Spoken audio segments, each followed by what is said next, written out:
Hi, welcome to Polly's Perch. I am a fiber artist. I also dabble in other forms of art as well, but for the purpose of these videos, it's primarily going to be forms of fiber art. In this case, it's going to be crochet.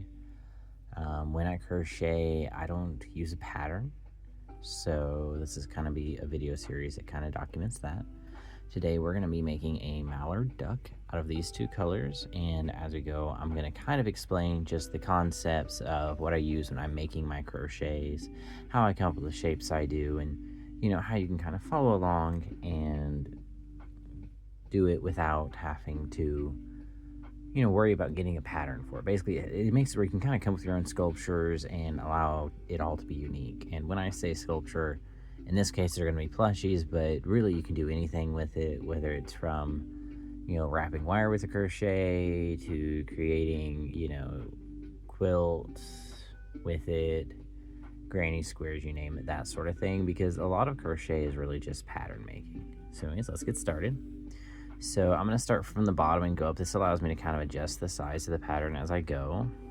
And we're going to do what's called a magic circle. This is pretty simple if you've not seen it before. So you take the thread, or yarn in this case. I am using a size K hook because this yarn likes to stick to itself and it's pretty fluffy, so I'm able to use a slightly bigger hook than what might be recommended. It's going to allow me to work with the yarn a little bit better. It's going to allow me to have slightly looser stitches. But this is another thing about freeform crochet and kind of varying from the pattern that helps is you don't have to stick with everything that's completely listed within those tools. You're able to work with it and go from there. So I'm using this brown yarn that I think I got from Hirschner's. So I take and wrap it around my fingers. I just like to take two fingers, wrap it around, and hold it like that. This gives me a good starting point. So take my crochet hook, and let me get a little closer. So I take my crochet hook, I'm going to go in, grab that back loop, grab this loop, and get it started.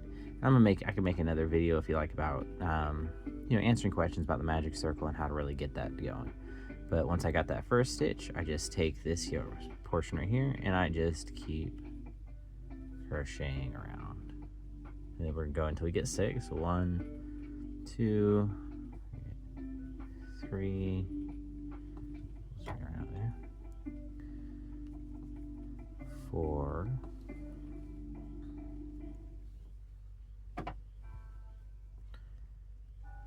5, and 6. And when you're doing a magic circle, especially with the chenille yarn, a lot of the times it likes to get stuck. So if you're ever trying to pull on this tail here and it gets stuck together, I like to go up a size in the hook, or just make sure my stitches are a little looser, because you can always at the very end when you're tying this tail in, use it to tighten up that middle hole right here for a lot of your projects. All right, so we're gonna pull on that tail. In fact, it's doing exactly what I said. So see where it's trying to pull there. In this case, it's stripping that chenille. So we're gonna do this again a little bit looser. All right, so take the yarn, wrap it around, hook, under. Let me see if I can get that to lock on my hand. And we're going to keep going. Try to be a little bit looser this time with my stitches.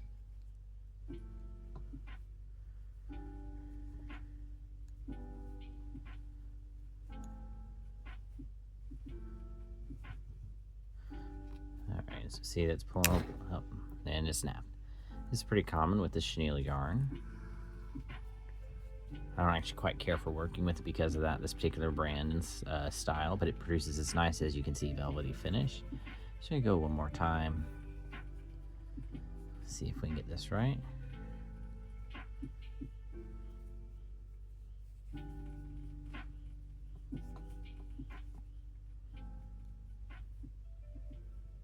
Once more, I'm going for trying to make sure the stitches are fairly loose here, just so that way I can pull that thread easier. 1, 2, 3, 4, 5, 6. I almost always start all my magic circles with 6 stitches for making my round shapes, because it just makes a nice starter circle. There it goes again. Man, why is this being this way? Let's try this one more time. 4th time's a charm, right? Nah, that's entirely wrong. All right. loose, loose.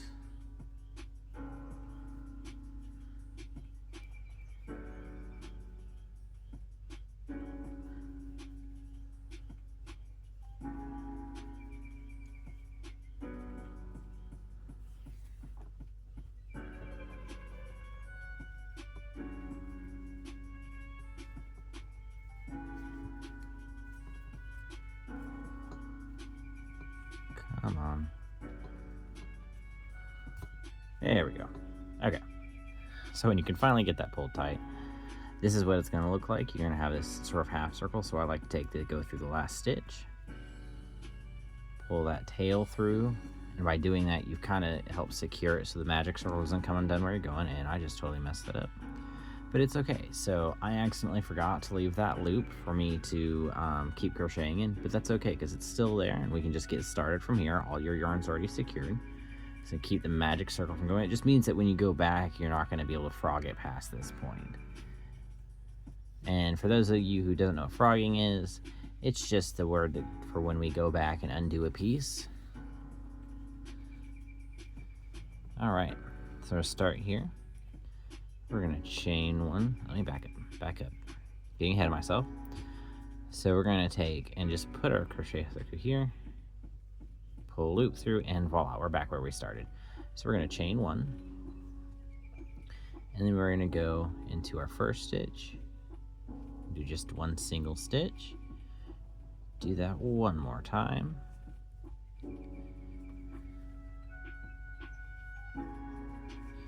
All that's going to do is we're going to go around like that, put 2 stitches in every one of these. And go closer, you can see what I'm doing. All right, so we're going to go in the stitch, loop around. I like to hold yarn like this. There's no really specific way you can hold this. The biggest part when you're crocheting is being able to have tension on this and tension on the fabric you're working with. So if you need to sit there, if you can just grab it with anything, you can even set it like this technically. Really, it's just a matter of learning what style you need to do. We're just going to hold the tension here, pull it through that loop, loop it around again, and pull it through. It's a single stitch, and we're going to keep going.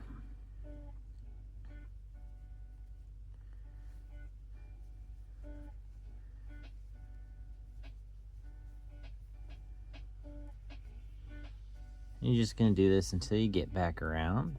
So on your first layer, that's going to be pretty easy to figure out where that is, because that's where your tail is going to be sticking out right here. Don't do that.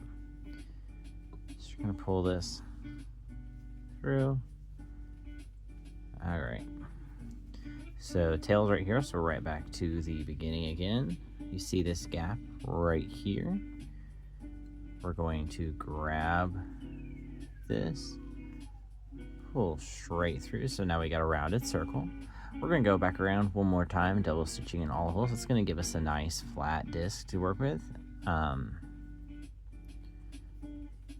if you want to sit there and mark your stitch where your beginning is without having a stitch marker, you can take the time, grab this end right here that's sticking out here. You're going to pull it through this first stitch here, so that way it's back towards the front. Like so. So you see how it's doing this? This is what this stylish chenille does. It likes to shed off, but that'll be fine. It'll be hidden once we get started with this piece.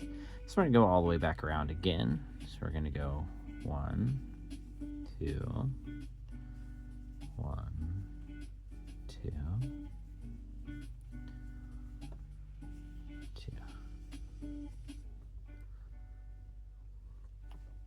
And so what we're doing right now is we're just building that base for the duck to sit on.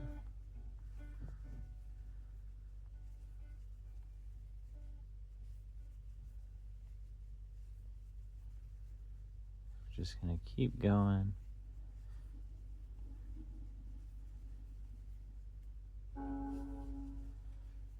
Just like so. See, we're almost there.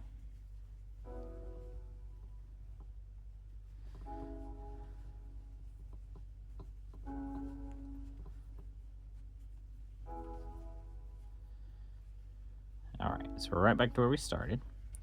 As you see a little bit, so right here's where it starts kind of being freeform crochet.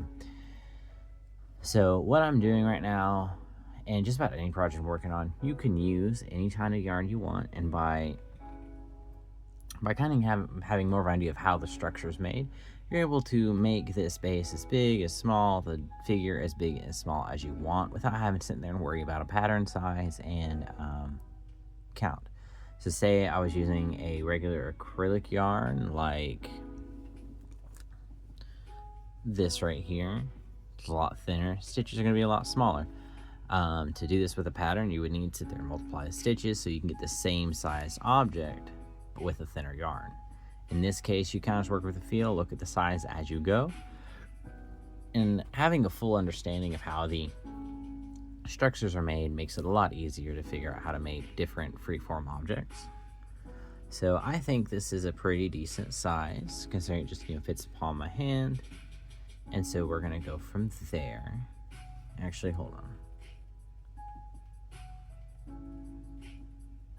We're gonna go around one more time. So we're gonna do a slip stitch, which is what I did earlier. So we're just gonna pull the yarn straight through, and that's just gonna bring that circle together. So one, and then keep going. We'll double in each one again.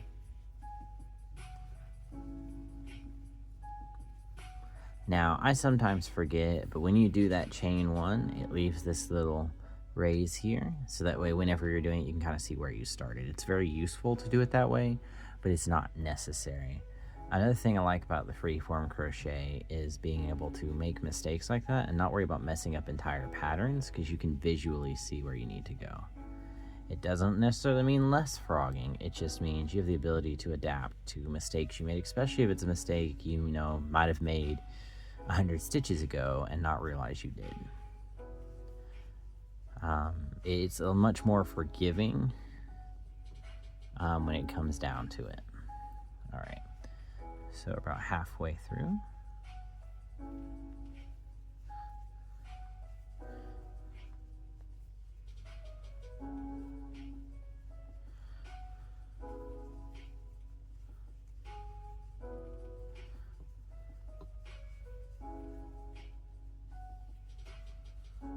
Alright, so we're almost back to the beginning.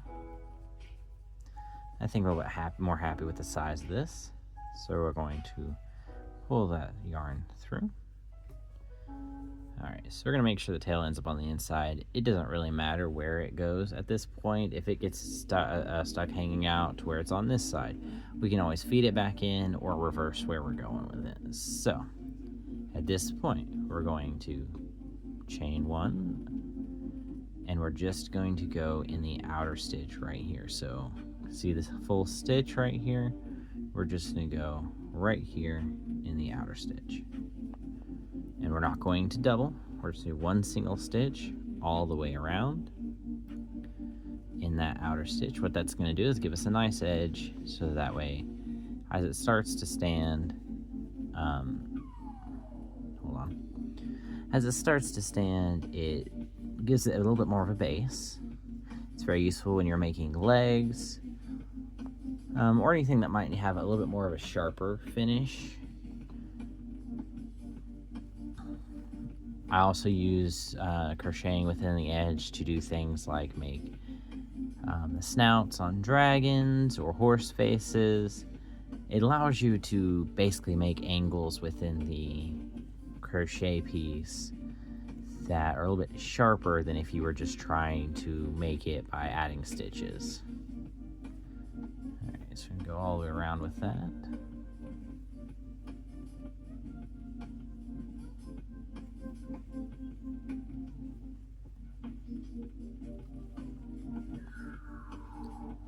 Alright.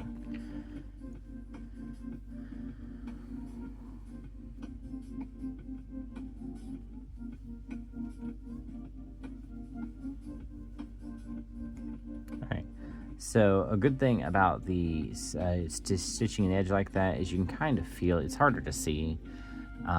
You can see it, but you can kind of also feel where the stitches are. It's a little bit harder in thinner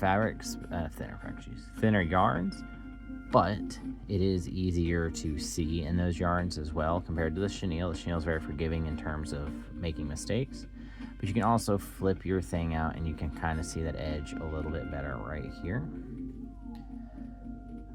And that's kind of what you're looking for. So we're going to go around right here and put through the full stitch, and that's going to lock our shape into place. So at this point we have a nice little round base. You can flip it out if you prefer this shape a little bit more, and this is going to create a little area, so you can kind of, when you're stuffing it and sewing it together, you can kind of press this kind of flatter, and so that way, just see if we can do this. It's going to be able to sit down a lot nicer once the shape's done. So next we're going to just kind of continue to go around this until we reach a good height for a color change.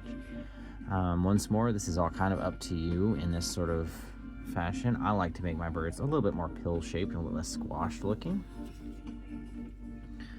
And this is the same pattern I use for all of my birds, really. And I call it a pattern, but really I'm just doing the same steps over and over again. It allows me to change the size as I want, but I kind of just do the same thing. All right, to already do that stitch, let me back up. All right, yeah. So stitch up, and then you just go in, and you just start going around.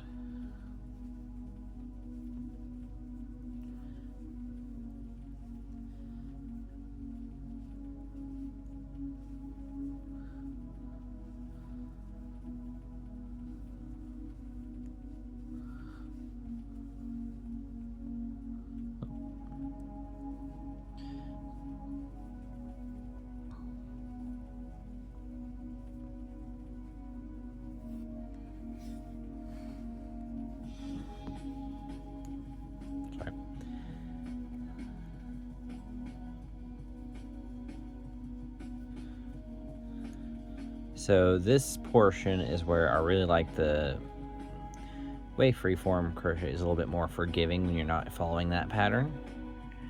So you see where that ridge is? Let me back up a bit so you can see it better. So you see where this ridge is? That's where I restarted. So I did that single stitch up, the chain one, and then started doing this layer. So a lot of times what happens when I'm crocheting is I get carried away. I'm normally watching something, distracted, and I just keep going, and I forget to close up that and continue.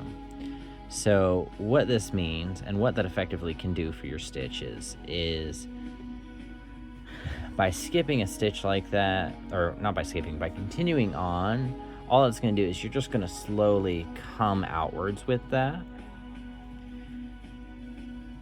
So it's not going to be a perfect straight wall up. Now you can manage that by making sure to watch that shape, kind of make sure if it starts to spoon outwards, you always reduce the stitch. And to do that, you just take one end of the outside, go into another chain, another stitch, and pull it through like that. And that would be count as one stitch on this row.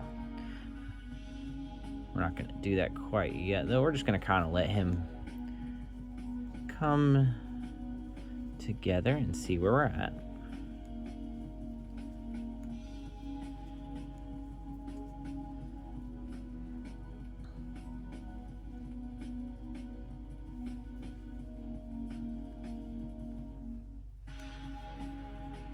So at this point in the video, a lot of people would speed up. I'm just actually going to leave it at normal speed and let you know that if you're watching this on YouTube, which is where I'm going to put the full speed one, that there is a speed up button down in your settings bar. So what you do is on the right hand corner of the video, or I'm not sure where it's at on mobile right this moment, you will go to that settings option. That's where the caption settings also is. So if you need captions for this, I can't guarantee how well it's going to generate. At the current moment, I'm not putting any captions on this video, so if there's something I say, it's probably catching that audio wrong. But you just go there and you can speed this up 2-3 times. I think I've gotten it up to 4 times before. I'm not directly looking at the settings right now, so I couldn't say. Otherwise, you're welcome to sit back, relax, and watch. This is where we're at right now. Like I said, I like my birds a little bit taller, but you see how this base is folding, and that's why we did those double stitches. It's going to allow us to push that in so that way as it sits down, he sits nicely. So just going to keep going.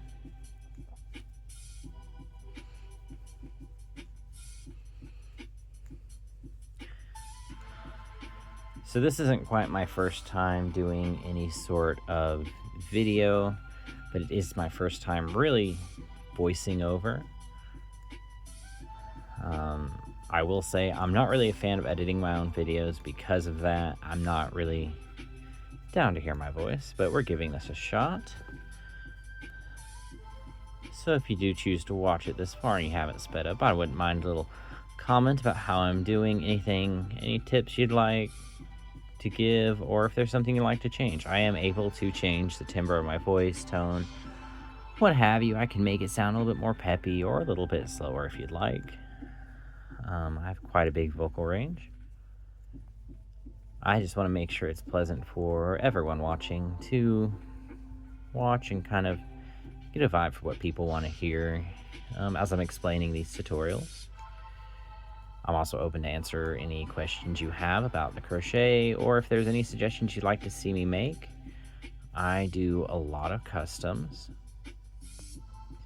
and I can make just about anything because of the freeform nature of the crochet. Now, is it going to be perfect? Not necessarily, but perfect isn't always good. I think one of the things I like to think about with this freeform crochet is kind of like Bob Ross. I don't know how many people watching this are going to be familiar with that phrase, but he is a painter, and one of the things he'd say is, it's a happy little accident, I think is what it is. And basically it's when you make a mistake while painting, you kind of just roll with it. That's kind of the same thing with the crochet. Difference is, of course, we're able to back up a little bit easier sometimes, but otherwise you kind of just learn from your mistakes, acknowledge how the thread's going together, how the yarn meshes, and you work with it from that.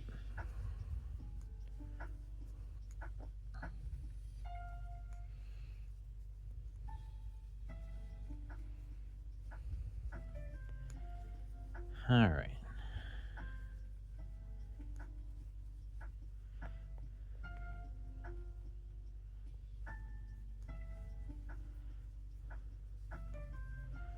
Oh, I dropped the yarn. One of the things I would like to try with the yarn, I've just never had opportunity, is one of those tension ring things. It's supposed to help hold the yarn on there. Of course, it also matters on where you're pulling it from. Normally, I would have the yarn not placed on the table like this, so I have to keep unrolling it, but somewhere beneath me, so when I'm pulling on it, it kind of unravels itself. I just don't have anywhere to set it at the moment. All right, just a little check in where we're at. Once more, we got that flatter bottom. Now, when we do stuff it, it's going to be a little bit more, just a little bit concave. It'll allow them to sit somewhat better. This is where we're at. I'm going to go just a little bit farther, and then we're going to switch to the green.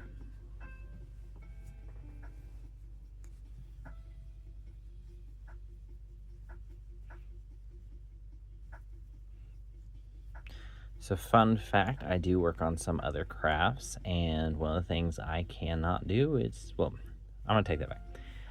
I can do it if I really want to. I have followed a pattern before, but I wasn't quite a fan of it. It's to make those like little chicken coaster things. And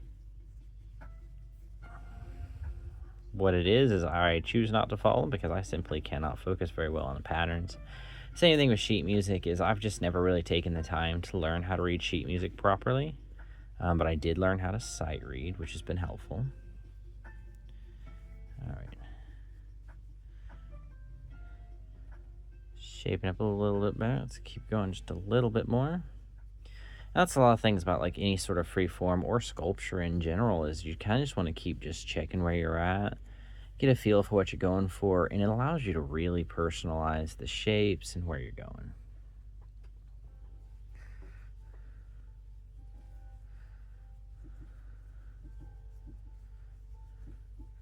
And it also means you don't have to spend all those money on those patterns or worry about something being AI, because once you understand the concept, you can see an idea. You might even be able to, sit there and start looking at a pattern. realize that someone made a mistake in the stitch count or something, and then fix it and still get a decent looking product.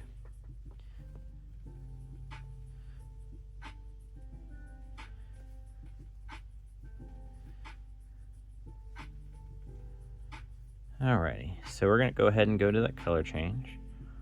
So that's pretty simple. We're gonna go here, drop 2 loops. So we're not gonna go farther than that. We're gonna go ahead and cut this tail. Get this brown out of the way. And go to our lovely green. It's so soft. All right. I'm gonna pull this loose. And what we're gonna do is we're going to take, and first we're gonna take the green and have it go past our other tail. We're not gonna tie them together.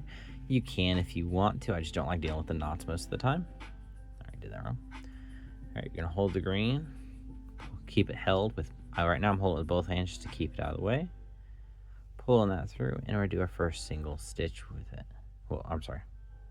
We're not doing a single stitch, we're doing a color change in the round. My apologies. All right, we are gonna pull this brown though a little bit tight, make sure it's ready to grab on. Same thing with here, we're gonna pull it a little tighter. So we've got something that looks like this. And we're going to go ahead and go through into our first stitch. And we're gonna make sure the tails are on this side. What this is gonna do for us having to weave them in later. So with the tails on this side of the yarn, pull through and do our stitch. And we're just gonna leave them like that. You can, if you need to hide them, trail them along and just keep crocheting over them. In this case, it's not necessary. There will be some shapes and stuff I make later on that will be something I need to do.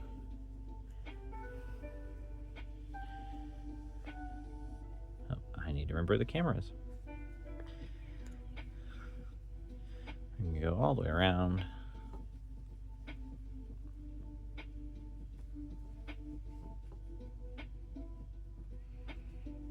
If my hands can remember what they're doing, there we go.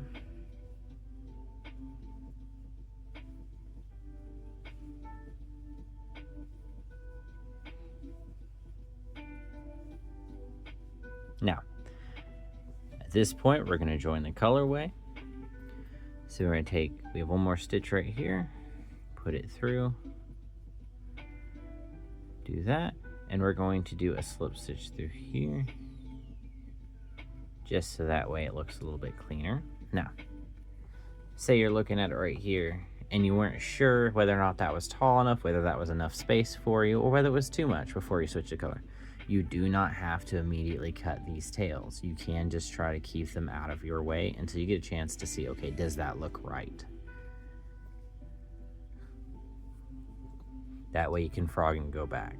If you need to and you want to wait to do that and then pull them through later, that is perfectly fine. Once more, you can have any mistakes you want because they're not really mistakes, they're learning opportunities. I know that sounds cheesy, doesn't it? But it is true when you're working with something like this. It's very forgiving. Unlike glass blowing where you literally can break the glass. Do be warned though, some yarn is hard to work with and hard to frog. There's been a couple of times I've tried to frog something and I just had to work with it or scrap the whole project. So just like we're doing with the brown, we're going to keep taking this green, pulling it up.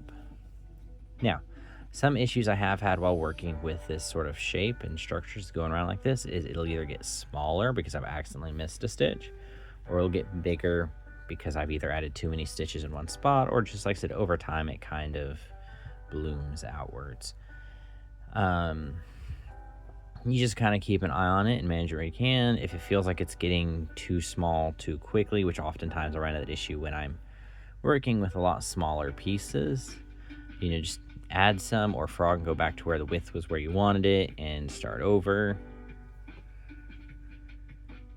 If you want to, you can always stop and be like, okay, let me count my stitches where, take it back to where you liked it, or even count the stitches back on the row that you liked the width and see, see if you can figure out where you messed up.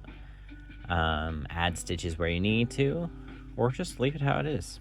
We can have a duck that looks like it has a cone head. Who knows? It's nothing to say you can't make it cute still. You'd be a duck gnome.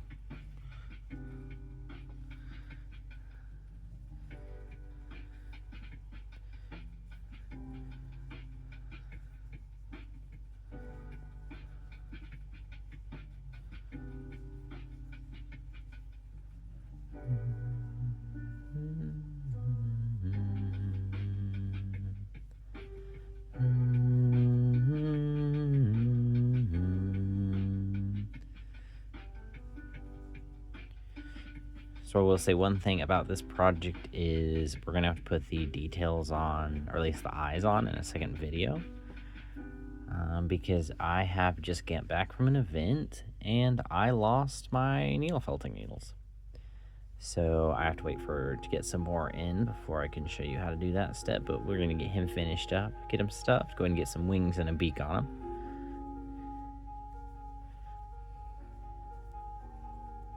And I'll go ahead and explain what we can do for the eyes, though it's not what I'm gonna do for this particular plush.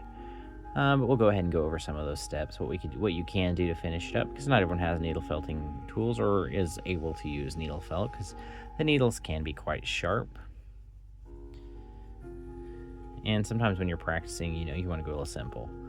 So speaking of that step, one of the things you probably won't see me use, except for at request of a video, I suppose, is safety eyes.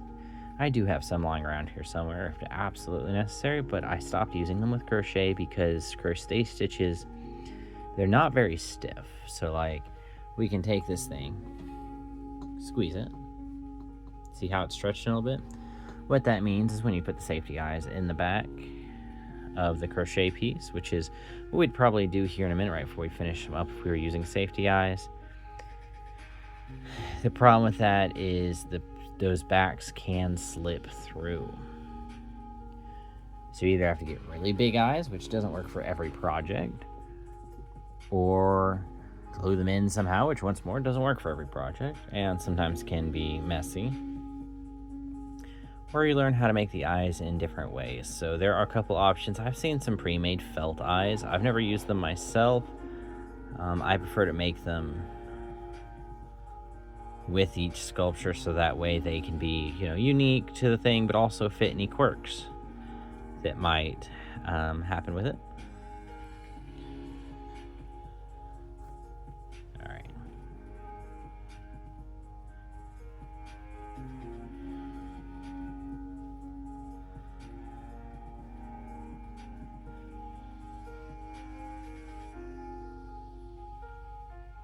Oh.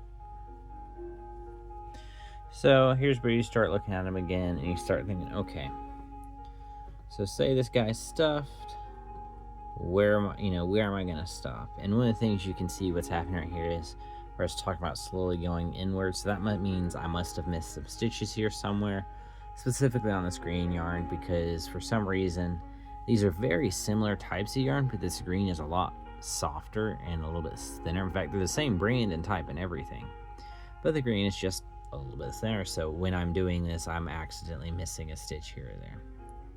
So see, they're almost the same, but I've actually missed one here somewhere. So it starts to cave in just a little bit, but that's actually fine because we're going to be doming his head anyways as we go in. We're going to make it smaller, bring it up, and it's going to round out quite nicely. So we're going to go ahead and go around just one or two more times, see how that looks, and we're going to start closing it up. And I'll admit I forgot to grab the stuffing vest. I'm sorry, I keep missing the camera. I will get used to that.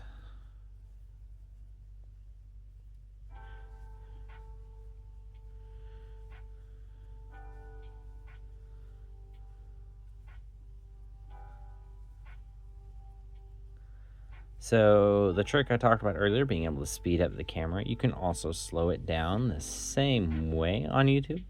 Of course, my voice is going to sound like this or something like that nature.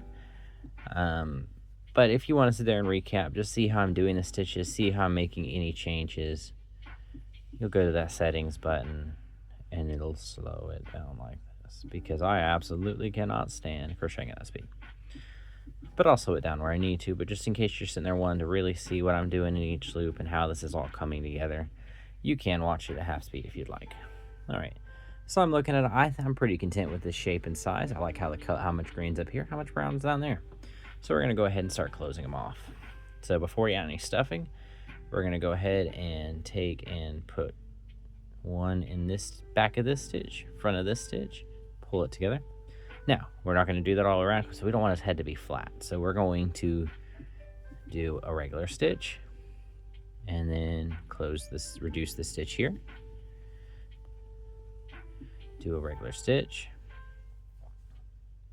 reduce the stitch here. And I'm sorry, I got lost. This is what I mean about skipping stitches in there. There we go. Regular stitch here.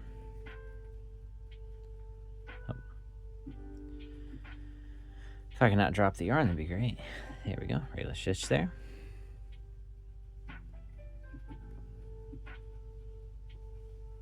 All right, slip stitch here, regular stitch, and slip stitch. Regular stitch. All right, so you can see it, and I'm doing this intentionally now as it's starting to dome out. Now I'm going to go ahead and start reducing the stitches in more of a flat pattern, just because I'm going to give him a, he's going to have a fairly rounded head from that, and I don't want his head to get any more pickle-like. All right, so what we're going to do with that is we're going to make the hole just a little bit smaller. Now, here's one of the biggest things to watch out for when you're doing this is make sure you do have the stuffing before the hole gets too small for that. So I'm going to stop for just a moment. We're going to get the stuffing real quick. I just cannot reach it at the moment. I forgot what.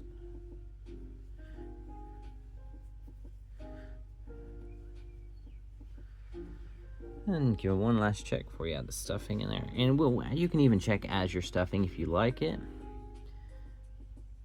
This guy's going to be very elongated on his head, so I think I might actually back up a little bit and reduce it down more here and then close him up.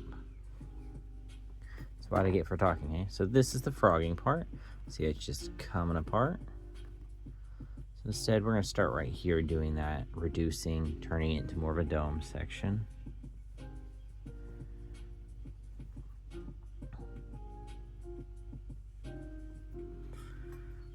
So this way, hopefully, it's going to be a little bit more duck-like. So reduce the stitch by one.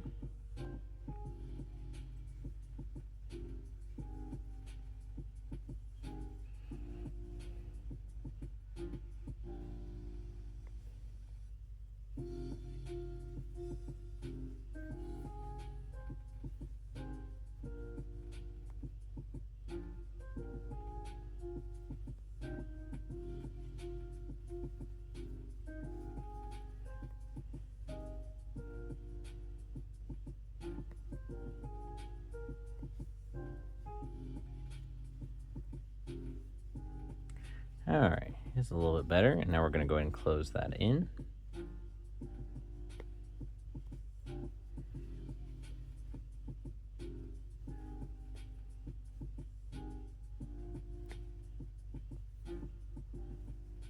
All right, before I go any further, I'm going to check him. There we go. That's more where I'm going for. We're going to get him that stuffing and get him stuffed up in just a moment.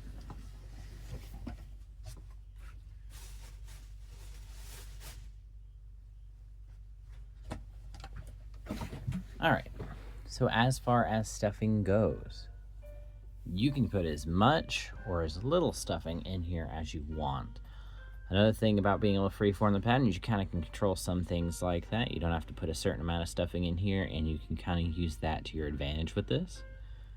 You can use it to help shape it. Once you seal it up and stuff, you can use some sewing methods to bring little shapes out, like say pinching it, bringing out a nose, that sort of thing. We're not going to do any of that today. But I'm going to stuff it. It also depends on how firm you want it. Like when you want it to squish, you know, you can leave it flat if you wanted to, you know. If you just wanted a flat, you could just take these and join them right here and make just one flat duck, and there you go.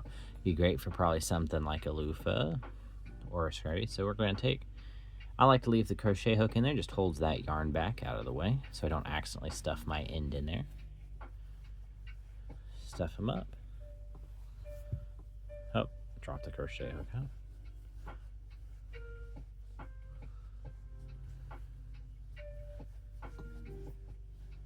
Yep, there went that in. Get that back out there. Another thing I like to do is sometimes feed extra in so that way I can hold it out of the way. Alright, right, so I just put a little bit in there. So he's pretty squishy right now. They're gonna feed the edge, so we're gonna keep putting more in, but we want to make sure we keep enough out so that way we can squish him flat on the bottom here, so that way he stands. So we're gonna keep going. If you want it to be really firm and stiff, like for more of a sculpture purpose, or if it's a bigger plush and you want to be able to stand on its own, you know, say this was a leg, you'd want to make sure this was definitely flat here, but also that it was firm enough that it didn't crush itself or bend under the weight of the plush that's above it. Alrighty. Say that's pretty good for me. Yep. Alrighty. So one of the things you want to do when you're sitting there and deciding your final piece is kind of give it a, you know, structure. Make sure you get the fluff exactly where you want it. If you have any bends or anything like that, you're going to take and you can stuff it in those areas specifically, that sort of thing. This guy's pretty round, so the only thing I'm doing is just making sure I have enough leeway on the bottom. Alright, so what we're going to do is I'm actually going to close in a little bit more, and I'm going to show you how I finish these up.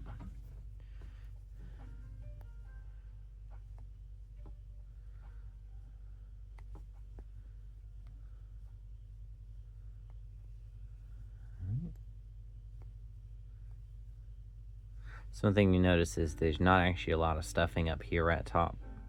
That's on purpose because we're going to actually shift some of the, I've overstuffed it down here, so that way when this gets closed up, we'll fix that in just a moment. All right, so I'm not going to go any more than there. Leave that hole like it is. I'll go ahead and cut. I like to give myself a little bit extra, just in case. Pull that tight. Go ahead and resettle some of this stuffing. See how we feel about that shape. Do one last check before we close that up, because at this point, he's a pretty good shape. I like the shape. We're just wanting to make sure that we got the stuffing in there right where we need it to be. So there we go. He's standing up. I feel like we could use just a little bit more right here at the top. Get that done. There we go. And there's still not a lot, and that's on, once more, that's on purpose because he's going to be squished around a lot. We're going to take our thread. So this is an yarn needle I got off of, I believe I got off Amazon. It's Susan Bates, I believe is the name of it. I'm not actually sure. But anyways, I like these needles because I can just thread the yarn. I can put my finger through it so I can thread the yarn through. They come in different sizes, so that way if you're working with smaller acrylic yarns, you can use it too. Another hook I like using for this sort of thing, for working with the yarn, is actually a metal hook. The reason being is because firmer stitches and firmer yarns, this plastic hook will break. This is useful when you have a lot of sewing to do, a lot like arms and legs you're sewing them on. You can't get as close to the end of the edge, so you'll end up with some edges to feed in, but I really like these as well. So what we're gonna do is just go around the circle with this end, like so. And I feel this finishes it off better than if we were just crocheting it. So once you get around a little bit, you can go ahead and pull a bit, see where you're at, see how the hole looks, and just keep going through. In this case, I'm going to go through this part right here, go all the way straight across, just kind of fill that gap in. And at this point, kind of look at the yarn, see how it's sitting. Is there anything I need to directly fix like this? Because say if I was making this shaped, I might use this just to firm up the shape, like say the edges down here if I wanted to. All right. And this is also how you would close up any holes at the bottom as well. So you would take that, you would have left that end thread out and closed up this bottom by sewing it just like I'm doing right now. So now that we're done with it, rather than cutting it right here on this surface area, we're gonna stick this through kind of close to where it's coming out, but in a different stitch. We're taking advantage of the fact that the yarn does not like to slide through itself too tightly. Pull it all the way through to here. Now, you don't want to pull it tight or it's going to make a little indent here like it's trying to. We're just going to take it. So now it's here. And I always try to aim for another section of the same color just so that way when I cut it, if it does stick out, you know, so you want to pull it just tight enough. See how it's making that indent? Just tight enough so that way when you cut it, pull away that fluff. You can work that indent back out, and you also, the tail is now just inside here, so you don't see the tail at all. There's some times where you still might need to do it where you can see the tail so you can tie it off or something. In this case, we're just leaving it like that. So here's our body. You know, he's got a nice little shape going on there. You can see the color change, everything. He's got that flat base, so he stands. So next we're going to get, okay,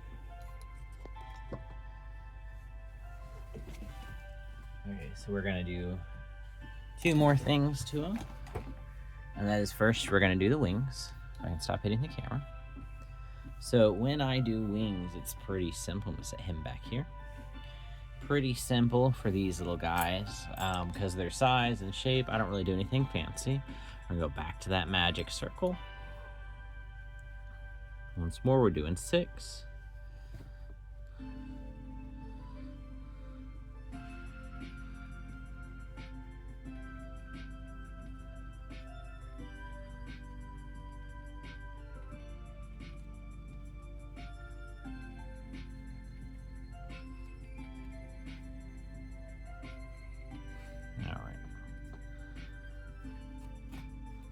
There we go. I don't always give me such hard trouble, right? I'm gonna close that off. Try not to pull that through all the way through. There we go. And then here's where it's gonna be just important to be what size he is what size the wing needs to be. So I could leave it like this if I was going for a really cute wing, or if, say, this was an otter, because you could totally use this to make any sort of animal, and really just it's what you add on to this cylinder shape that makes it the animal. It's like if I was doing an otter, I can just leave it this shape, and there's my little otter paw, or I can have little feet. In this case, we're gonna do the wings, so we're gonna make them a little bit bigger. So all we're gonna do is go around the circle.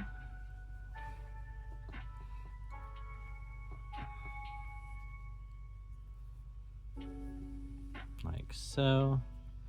And we're gonna do double, well, we're not double stitch, we're gonna go twice into each stitch.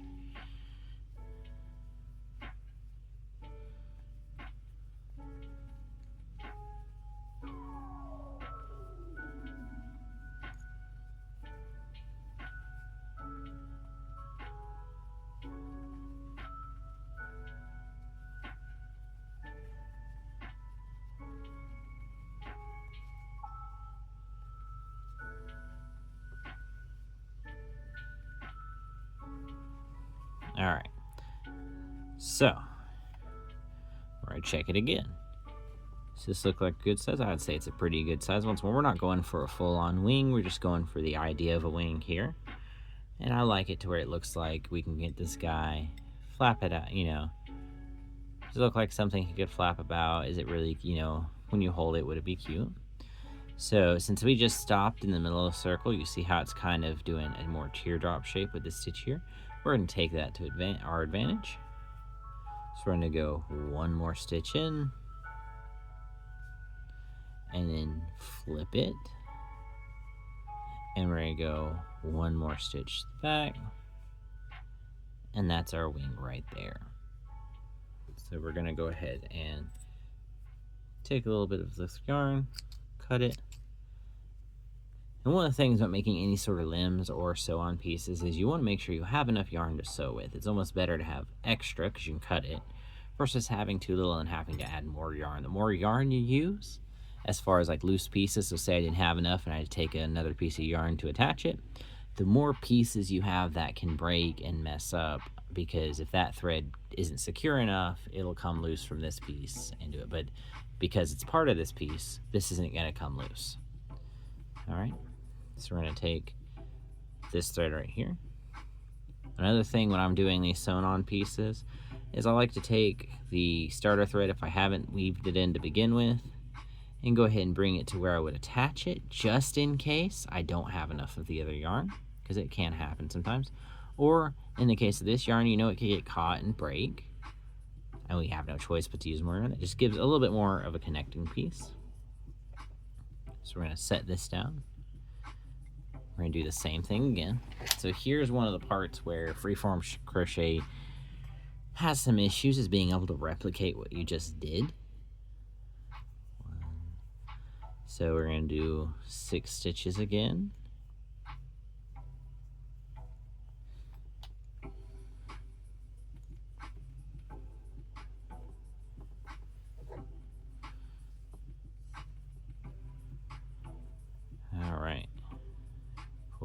tight.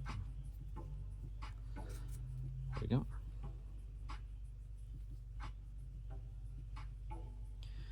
So we're going to go all the way around.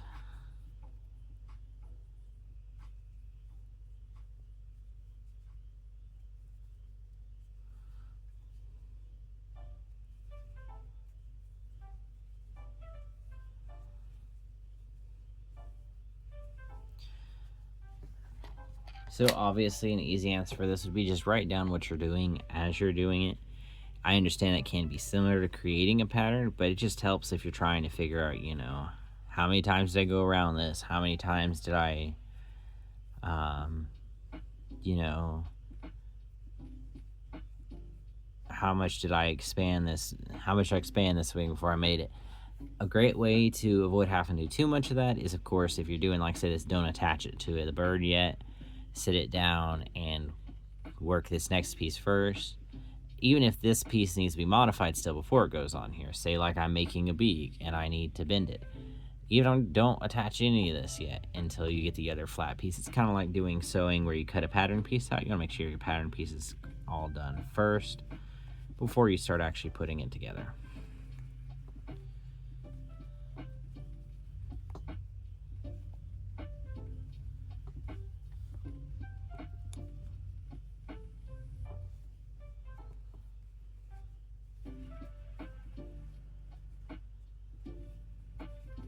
Alright, so we're going to take, we're going to compare. Remember, we only did a little bit extra here. So just want to make sure it's around the same size, so that way, and it is. So far so good. It's okay if they're reversed, because they're going to go on two different sides anyways. So all I got to do is this last bit. So we're going to go one more.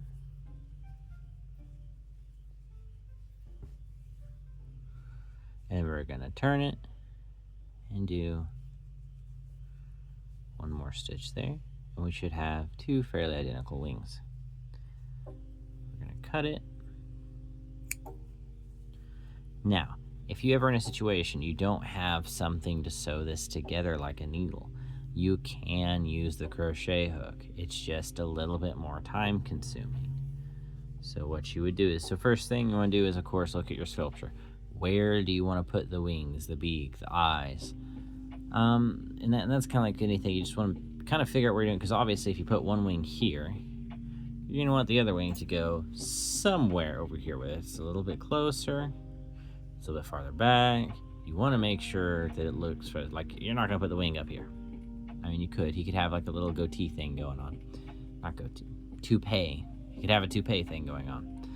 But then you need to make another wing. So we're going to do it just like this. We're going to find out where we want it. I'm going to put him just right below the color change right here. So what we're going to do is take this wing we've got done. We're going to take and thread it up. I'm going to take the bird one. Look, anywhere specific I want to be the front of the face. We're going to take, since this is where the color change goes, we're going to put that in the back. Or if you want to, you can take and put the wing right here, and no one's really going to notice. But I like this being down a little bit more. So we're going to take, actually, yeah, we'll take and put the wing right there. And then first thing, to put that first strand through, you kind of want to once more look at it. Make sure this is where you want to be. I think that looks pretty good. So that's what we're going to do. All right.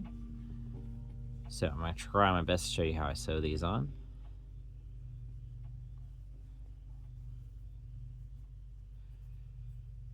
Is I just kind of go through where I want the wing to be pinned to the body. Kind of free form on where you want that. And how you sew this on can matter.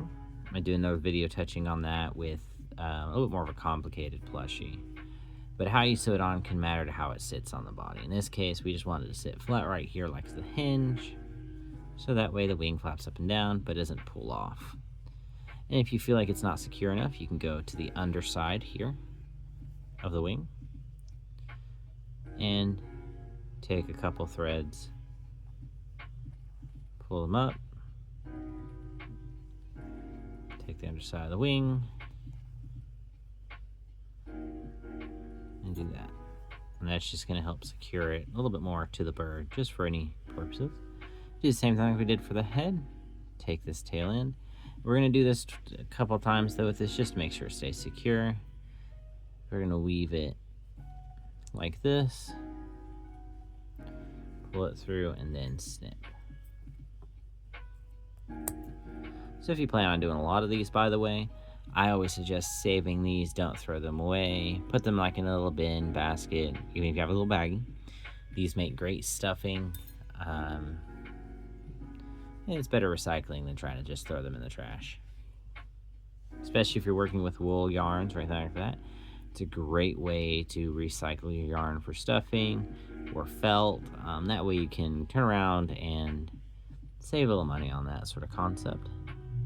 So this one, because it's already attached to the wing and I haven't woven it anymore, we're just going to stick it straight through. Not going to pull it too tight. And then we're going to weave it one more time before coming out this back area and trimming. You do want to be careful with this cutting too close so you don't actually cut the yarn that's right here. Alright, so we got one wing attached on. Now, both sides look pretty good for the front. I think I'm going to go with this side. I forgot to weave this center in.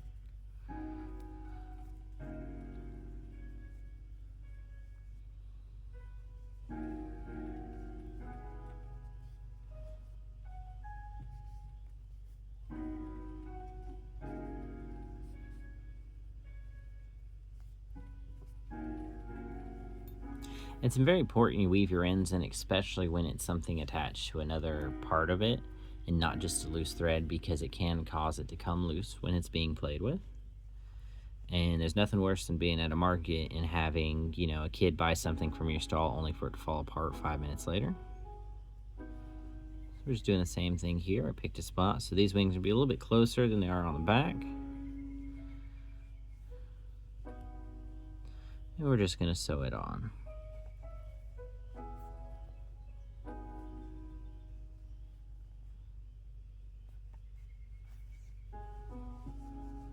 That being said, a recommended thing for all your markets is to have a needle and thread just in your kit, just in case something does fall apart. You might not always be able to have the matching yarn, but a lot of times if you leave a long enough tail on it, the tail will be exposed and you can just weave it right back on in. If you can't, having a thinner yarn like a black acrylic or a white acrylic that's really thin, or if you don't like using the acrylics, just a thin sock weight yarn would work really well as a thread to attach whatever it is, especially within the chenille. So you just want to give it a gentle tug. Make sure you feel that that is secure. Go ahead and pull it through.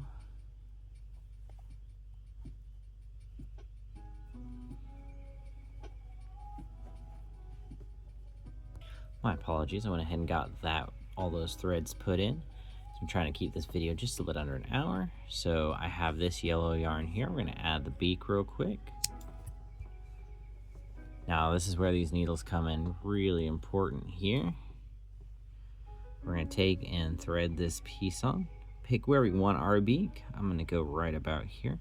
Ducks have pretty wide bills, so I might like to give it a wide beak area. We're just going to try to feed it in the same hole the end's coming out of without pulling the end through. And we're just going to do that a couple times. And what this is going to do is going to secure this end in at some point and give you a nice bill shape. Finish this up. Alright, and here's our little duck boy. He still needs a little bit of finishing touches done, a little bit of eyes, and then he will be ready to go. I might even add a little bit of white on there as we finish it up, but that's going to be for another video. So hope you learned a little bit, and thanks for watching. Please like, comment, subscribe if you have any other questions or anything you'd like to see.